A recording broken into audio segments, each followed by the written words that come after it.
Sungguh Tuhan, kami hidup hanya oleh karena anugerah-Mu. Jika kami boleh hadir hari ini di rumah Tuhan, itu adalah anugerah-Mu.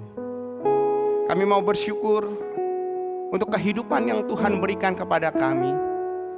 Terima kasih buat papa mama yang Kau berikan kepada kami. Terima kasih untuk saudara-saudara yang Kau tempatkan dalam hidup kami. Terima kasih untuk saudara seiman, teman-teman yang Tuhan hadirkan di dalam kehidupan kami sebagai anak-anak-Mu. Kami bersyukur hari ini Tuhan, di hari kudus-Mu, kami boleh menyembah Engkau. Dan di dalam penyembahan kami rindu juga Allah Roh Kudus menjamah hati kami.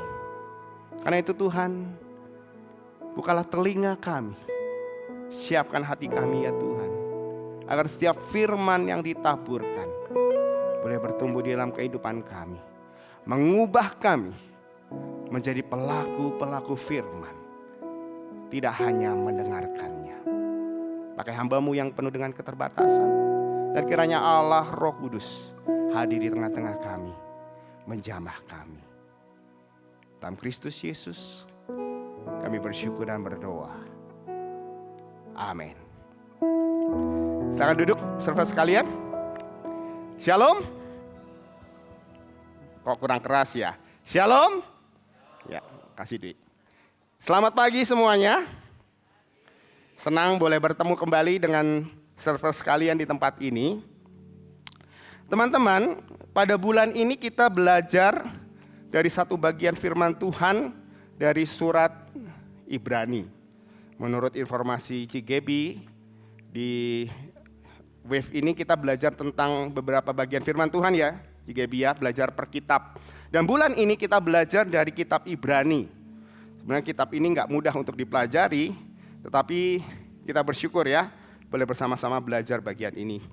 Minggu yang lalu, Cigebi sudah mengajak kita merenungkan dari Ibrani 12, 5-13. Bagaimana Tuhan begitu mengasihi kita. Dan oleh karena Tuhan mengasihi kita, Dia mendisiplin kita. Kalau Allah tidak mengasihi kita, Dia tidak peduli dengan kehidupan kita. Dia akan hanya membiarkan kita berbuat seenaknya. Namun karena Tuhan sayang kepada anak-anaknya, termasuk engkau dan saya, maka dengan kasih-Nya Dia mendisiplin kita. Dan hari ini kita loncat ke depan ya. Kemarin dari belakang kita maju ke depan. 4 ayat sebelum bagian yang kita belajar minggu yang lalu ya, di pasal 12. Hari ini kita belajar dari Ibrani ya, pasal 12 ayat 1 sampai ayat yang keempat. Kita akan berpikir tentang bagaimana kita boleh berlari dengan penuh ketekunan ya, running with endurance ya, dengan ketahanan, dengan kemampuan ya. Saudara sekalian, saya mengajak kita boleh membaca bagian ini. Belakangan saya merasa kita perlu dengan rasa hormat bersama-sama membaca firman Tuhan ya. Saya mengajak kita berdiri. Mari kita membaca bagian ini dari Ibrani pasalnya yang ke-12. Ayat yang pertama sampai ayat yang keempat. Saya akan membacakan ayat yang pertama, teman-teman ayatnya yang kedua. Demikian sampai ayatnya yang keempat. Mari kita baca bersama-sama saudara sekalian.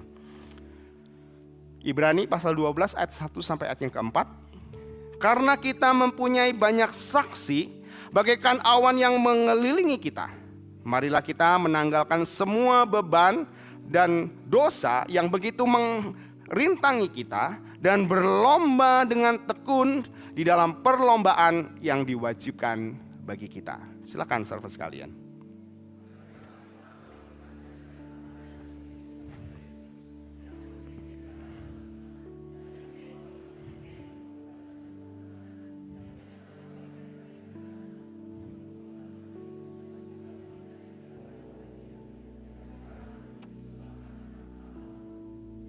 Ingatlah selalu akan Dia yang tekun menanggung bantahan yang sehebat itu terhadap dirinya, terhadap Dia, terhadap dirinya dari pihak orang-orang berdosa, supaya jangan kamu menjadi lemah dan putus asa.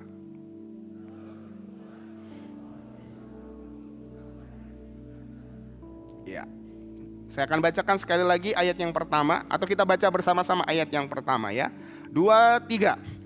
Karena itu kita mempunyai banyak saksi, bagaikan awan yang mengelilingi kita. Marilah kita menanggalkan semua beban dan dosa yang begitu merintangi kita, dan berlomba dengan tekun dalam perlombaan yang diwajibkannya bagi kita.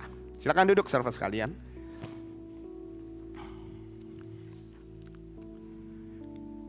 Tentunya kalian tidak asing dengan cerita ini. Ya. Cerita lomba antara kelinci dan kura-kura. Kebalik ya, kura-kura dan kelinci. Karena di dalam bahasa Inggrisnya tortoise dulu baru hare ya. Kura-kura dengan kelinci ya. Bagaimana dua binatang ini yang punya karakteristik berbeda, satu waktu ayo kita berlomba. Dan kira-kira siapa yang menang? Siapa yang menang? Kura-kura ya. Nah, kelihatannya ini ceritanya adalah cerita dongeng, fabel ya katanya ya. Dalam bahasa Indonesia cerita binatang itu fabel. Tapi teman-teman tahukah realitanya ini kejadian sungguhan, bahwa kura-kura bisa mengalahkan kelinci. Ya, yuk kita lihat berikut ini.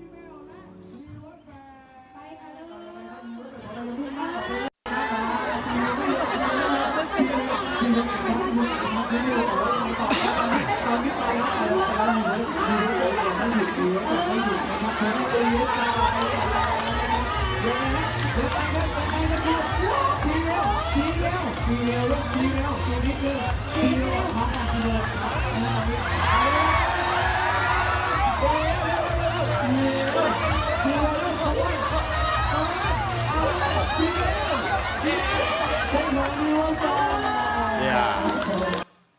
Teman-teman, ternyata itu bukan sekedar fabel atau dongeng ya. Ternyata benar-benar kura-kura bisa mengalahkan kelinci. Gak tahu kenapa ya, kelinci itu larinya sih cepat, cuma seprit gitu ya, sedikit-sedikit. Ya. Dan akhirnya kura-kura yang jalannya lambat, ya, kata orang Jawa alon-alon asal kelakon, dia bisa memenangkan pertandingan. Sebenarnya banyak ya moral daripada cerita kelinci, kura-kura melawan kelinci ini. Ada yang mengatakan ya jangan sombong ya kalau punya kemampuan. Tetapi lebih daripada itu kita boleh melihat sesungguhnya di dalam sebuah pertandingan ya, itu kecepatan bukanlah hal yang utama. Ya. Tetapi yang lebih penting adalah apa? Apa yang lebih penting? Ketekunan. Ya. Khususnya di dalam lari untuk jarak yang panjang atau lari maraton. Dibandingkan kecepatan, ya, ketekunan itu adalah hal yang penting. Saudara sekalian, Alkitab banyak menggambarkan kehidupan manusia, bahkan kehidupan kita sebagai orang percaya itu seperti sebuah pertandingan. Ya. Dan salah satu pertandingan yang berulang kali disebutkan di dalam Alkitab itu adalah pertandingan lari atau lomba lari. Di ayat pertama di situ dikatakan dan berlomba dengan tekun dalam perlombaan yang diwajibkan bagi kita. Kehidupan kita di dunia ini ya, itu seumpama sebuah perlombaan lari, bukan lari sprint tetapi lari maraton ya. Satu lari yang cukup panjang. Ya. Dan itu diwajibkan, artinya apa? Itu diberikan kepada kita dan kita harus mengambil bagian di dalam lomba lari itu. Ya. Dan kita tidak bisa menghindarinya.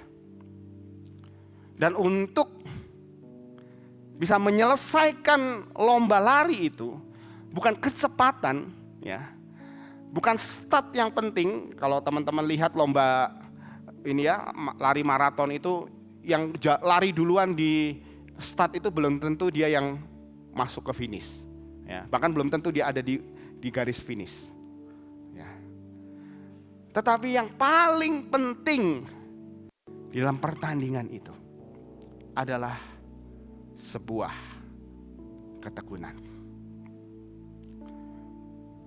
Dari bagian Ibrani tadi kita bisa melihat Tuhan Yesus juga menunjukkan bagaimana dia tekun ketika di dunia ini. Ketika Tuhan mempercayakan, ketika Tuhan mendapatkan bagian, ya, untuk menjalankan keselamatan bagi kita. Dia tidak menjalani satu perjalanan yang begitu mudah. Bahkan begitu berat karena dia harus memikul salib bagi kita. Tetapi dengan tekun, ya, Tuhan Yesus melakukannya. Dan demikian pula halnya dengan kita. Sebagai murid-murid Kristus, orang Kristen. Kristen itu artinya Kristus kecil. Duplikat daripada Tuhan Yesus. Kita pun harus bertekun, ya, di dalam pertandingan iman, dalam pertandingan kehidupan yang Tuhan percayakan kepada kita. Hidup ini tidak selalu mudah. Hidup ini penuh dengan pergumulan. Karena itu kita perlu dengan tekun menghadapinya. Dan menjadi pertanyaan adalah bagaimana kita bisa dengan tekun menjalani akan kehidupan kita sebagai orang percaya. Bagaimana kita bisa bertahan di tengah-tengah pergumulan yang mungkin begitu banyak yang kita hadapi, ya, karena perjalanan iman kita sebagai anak Tuhan. Hal yang pertama agar kita bisa bertekun di dalam pertandingan iman yang Tuhan percayakan kepada kita, yang harus kita lakukan teman-teman sekalian adalah menghilangkan segala penghalang yang ada, yang merintangi kita ketika kita melaksanakan akan pertandingan itu. Pada bagian firman Tuhan yang kita baca ini, di ayat yang pertama bagian B, di situ dikatakan, penulis Ibrani mengatakan, marilah kita menanggalkan semua beban dan dosa yang merintangi kita.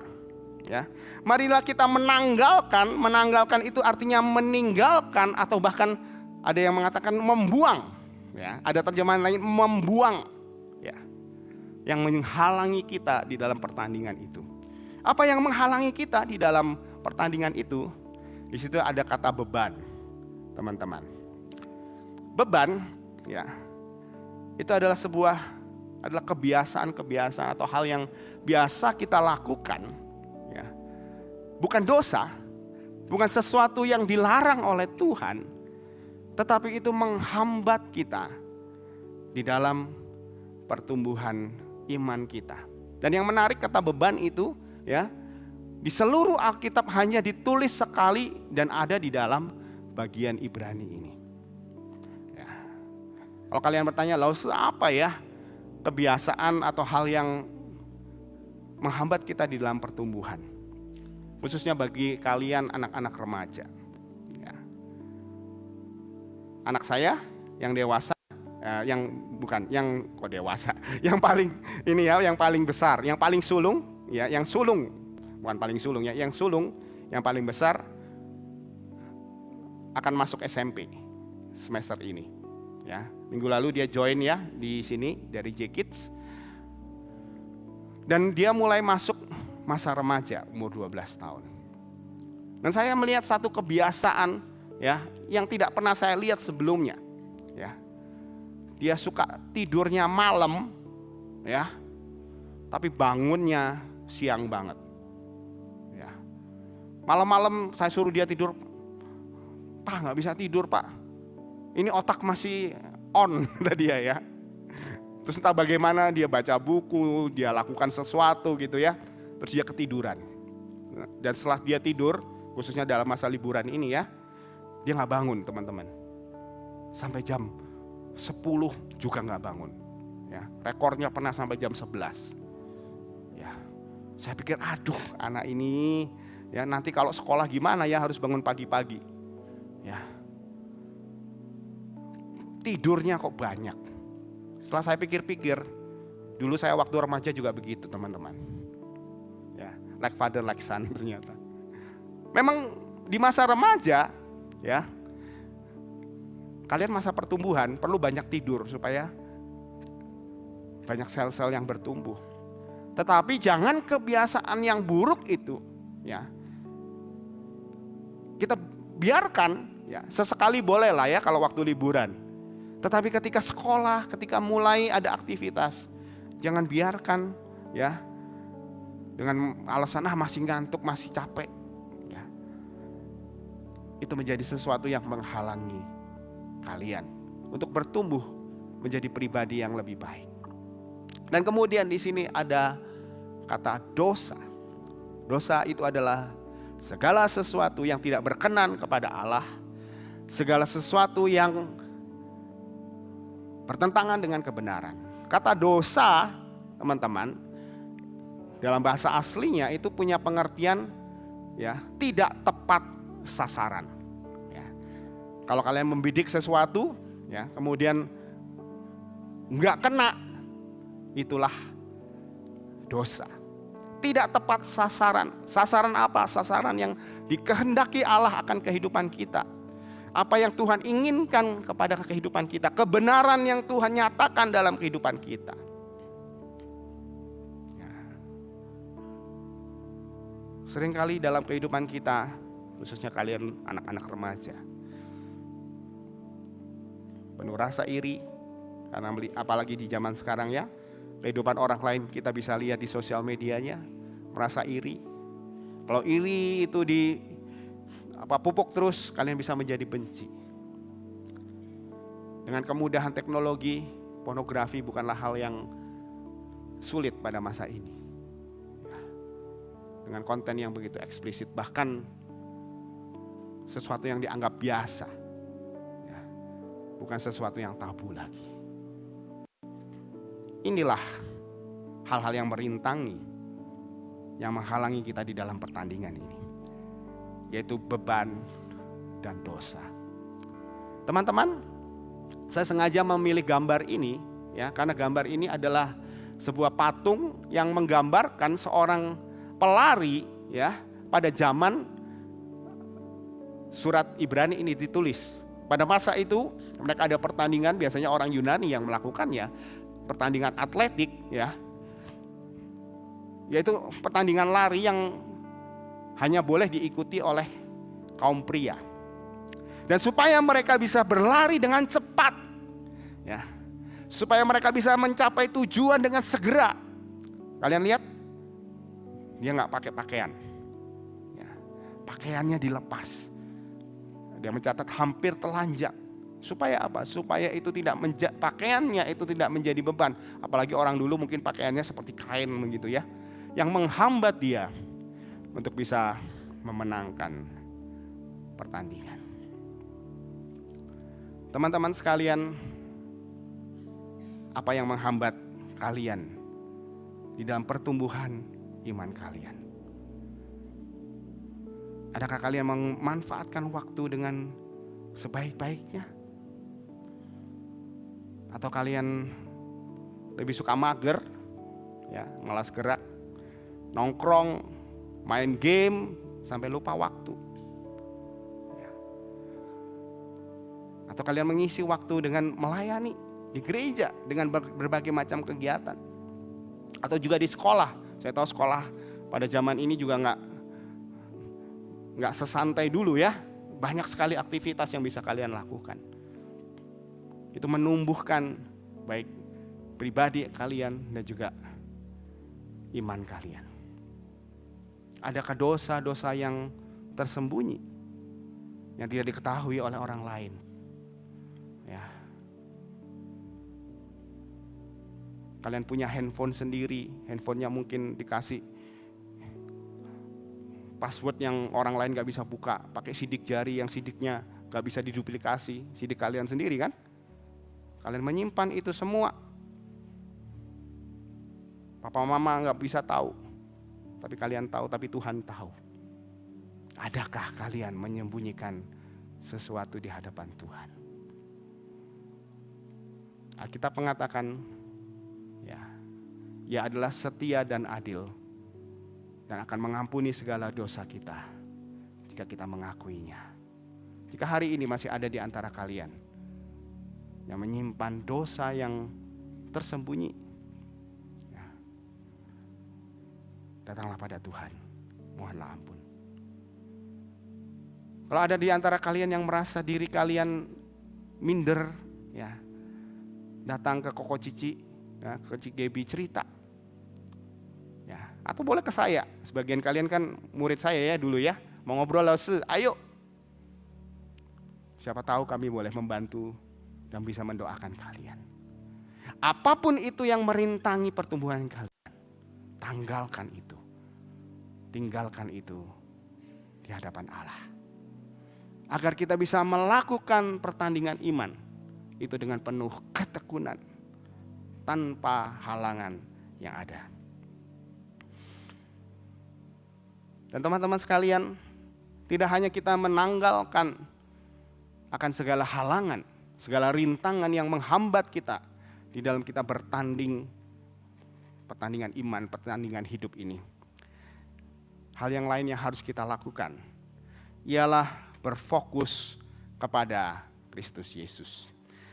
Di ayat yang kedua, bagian A di situ dikatakan, marilah kita melakukannya. Melakukannya maksudnya adalah melakukan pertandingan itu dengan mata yang tertuju pada Yesus. Artinya apa? Marilah kita mengarahkan mata kita. Kita memfokuskan diri kita kepada Kristus yang menjadi Tuhan dan Juru Selamat kita. Teman-teman sekalian, bukankah kita hidup di dunia yang penuh dengan godaan, dan penuh dengan hal yang bisa mengalihkan perhatian kita. Lagi asik-asik kerja, tiba-tiba ada notifikasi, kita mau lihat handphone kita. Benar bukan? Dan seringkali hal itu menyebabkan kita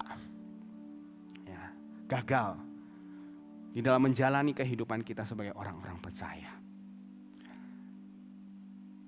Hal-hal yang menarik di dalam dunia ini sering membuat kita mengalihkan pikiran kita kepada Tuhan. Banyak hal yang menyebabkan kita tidak bisa memfokuskan diri kepada Allah. Dan itu menghambat pertandingan kita, pertandingan iman yang Tuhan percayakan kepada kita.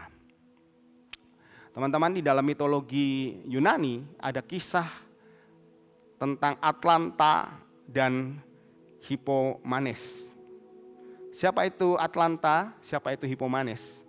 Atlanta itu adalah anak putri seorang raja yang begitu kuat dan perkasa, bahkan dia dikatakan sebagai seorang pahlawan wanita. Mungkin orang Amazon istilahnya gitu ya. Dan oleh karena begitu perkasanya, banyak orang yang ayahnya begitu bangga dengan dia, dan rupanya banyak orang yang ingin menyunting dia untuk menjadi calon istri. Dan oleh karena itu, dia mengadakan sayembara bagi barang siapa yang bisa memenangkan lomba lari dengan dia. Kalau menang akan dijadikan suami, tetapi kalau kalah dihukum mati. Wah, menantang ya. Nah, rekan-rekan sekalian, salah satu daripada orang yang tertantang untuk mengikuti sayembara ini adalah Hippomanes. Dan ketika Hippomanes bersiap-siap untuk mengikuti pertandingan dengan Atlanta, apa yang dia lakukan? Dia membawa 3 apel emas. Dan kemudian ketika pertandingan dimulai, Atlanta dan Hippomanes berlari sekencang-kencangnya. Dan ketika Atlanta hampir sudah mulai mendahului ya akan Hippomanes, yang Hippomanes lakukan adalah melempar sebuah apel emas. Dan apa yang terjadi? Ya, Atlanta berhenti sejenak, kemudian dia memungut apel itu. Dan ketika dia memungutnya, ya, Hippomanes melewati Atlanta. Dan itu terjadi berulang kali, sampai 3 kali. Ya, dan akhirnya yang memenangkan pertandingan itu adalah Hippomanes. Seharusnya ya Atlanta itu bisa memenangkan pertandingan itu karena dia berulang kali hampir mendahului Hippomanes. Namun ketika pandangannya tidak tertuju kepada garis finish dan terdistraksi ya, tergoda dengan apel emas yang ada di tanah, dia berhenti sejenak dan dia kehilangan waktu di dalam pertandingan. Teman-teman, banyak hal yang bisa membuat kita ya, terdistraksi dalam kehidupan ini. Banyak hal yang bisa membuat kita tidak bisa mengarahkan pandangan kita kepada Kristus. Karena itu hari ini saya mengingatkan kita, marilah kita terus memandang kepada Kristus supaya kita bisa menyelesaikan pertandingan yang Tuhan percayakan kepada kita. Pertanyaannya adalah bagaimana supaya kita bisa berfokus kepada Kristus. Teman-teman, lakukanlah disiplin rohani. Berdoa, baca Alkitab, itu hal yang tidak bisa ditawar. Ya. Berdoa tidak selalu harus lipat tangan kemudian tutup mata. Kalau kalian bawa kendaraan lipat tangan tutup mata, bisa nabrak. Berdoa artinya kalian berkomunikasi dengan Tuhan. Menyediakan waktu bercakap-cakap dengan Dia. Adakah kita menyediakan waktu untuk itu? Membaca firman artinya kita mencari apa yang menjadi maksud Tuhan di dalam kehidupan kita. Sebelum kita beraktivitas dalam keseharian, adakah kita bertanya, Tuhan hari ini Tuhan kau mau aku lakukan apa? Lakukanlah itu. Itu yang kalian lakukan sebagai disiplin pribadi. Ada hal lain supaya kita bisa fokus kepada Allah. Ya. Kita perlu teman-teman yang membantu kita untuk memfokuskan diri kepada Dia. Beribadahlah setiap hari Minggu. Cigebi tiap bulan sekali ya, Cigebi ya pasti khotbah. Dia akan membagikan firman Tuhan yang perlu kalian dengarkan. Ada pengkhotbah yang membantu kalian memahami firman Tuhan yang mungkin kadang kalau kalian baca sendiri kalian tidak mengerti. Ada komit di mana kalian bisa membagikan kehidupan kalian, pergumulan kalian dengan Koko Cici Pikom yang membantu kalian mengimplementasikan firman yang kalian baca dalam kehidupan sehari-hari.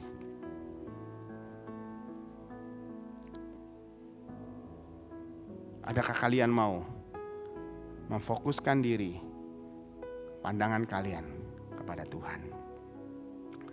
Teman-teman, pada bagian ini dikatakan di ayat pertama, karena kita mempunyai banyak saksi bagaikan awan yang mengelilingi kita. Apa maknanya teman-teman? Banyak saksi artinya apa? Tidak hanya satu, tetapi lebih daripada satu. Kita mempunyai banyak orang yang sudah melakukan pertandingan iman dari dulu bahkan sampai sekarang. Kita semua yang ada di sini yang beriman kepada Kristus Yesus, yang percaya kepada Yesus Kristus, kita sedang menjalani pertandingan iman. Artinya apa? Artinya kita tidak sendiri. Ada orang-orang yang bersama-sama jatuh bangun, ya, menjalani akan perjalanan iman itu. Jadi teman-teman, gak usah takut, gak usah khawatir. Karena ada teman-teman seperjalanan yang melakukan pertandingan itu. Tetapi yang lebih penting dari semuanya itu, bahwa kita tahu kita tidak sendiri, ada orang-orang yang bersama dengan kita. Ada hal yang lebih utama yang kalian harus tahu. Selain ada orang-orang yang bersama dengan kalian, ada Kristus yang selalu mendampingi dan bersama dengan engkau. Hari ini bagi kita yang sudah dibaptis dan menerima CD juga, kita akan menerima perjamuan kudus. Perjamuan kudus mengingatkan kita bagaimana Kristus sudah berkorban bagi setiap kita. Perjamuan kudus juga sebuah perayaan bahwa Kristus sudah bangkit. Dia menang atas maut dan kematian. Perjamuan kudus juga sebuah pengharapan bahwa Kristus yang sudah mati, bangkit dan kemudian naik ke surga, satu hari lagi akan datang menjemput setiap orang yang bertekun di dalam pertandingan imannya. Dan ingatlah, ketika Tuhan Yesus naik ke surga, dia berpesan kepada murid-muridnya, dan aku akan menyertai engkau senantiasa sampai akhir zaman. Teman-teman, bagi kalian yang bisa menerima atau sudah bisa menerima perjamuan, ingatlah ketika engkau memakan roti dan meminum anggur, ada penyertaan Tuhan bersama dengan engkau, yang menguatkan engkau, yang memampukan dirimu untuk boleh melakukan pertandingan iman yang Tuhan percayakan kepada engkau. Dan bagi kalian yang belum boleh menerima perjamuan, bersabarlah. Nanti setelah katekisasi kalian boleh menerimanya. Dan ingatlah, sekalipun kalian belum menerima perjamuan, Tuhan pun hadir di tengah-tengah kehidupan kalian, bersama dan menyertai kalian. Mari kita berdoa. Kepada Kristus Yesus, Sang Juru Selamat kami, yang mempercayakan pertandingan iman itu kepada kami. Kami bersyukur bahwa kami tidak pernah sendirian di dalam menghadapi pertandingan iman yang Tuhan percayakan kepada setiap kami. Ajari kami Tuhan untuk boleh melepaskan, menanggalkan, bahkan membuang semua hal yang menghalangi pertandingan iman kami. Bantu kami Tuhan, untuk kami boleh memfokuskan diri kepada Engkau, Allah yang begitu mengasihi dan mencintai kami. Sesaat lagi kami Tuhan akan menerima perjamuan. Tuhan siapkan hati kami, dan Tuhan perkenankan kami untuk boleh menghampiri meja perjamuan-Mu yang kudus. Dalam Kristus Yesus kami bersyukur dan kami berdoa. Amin.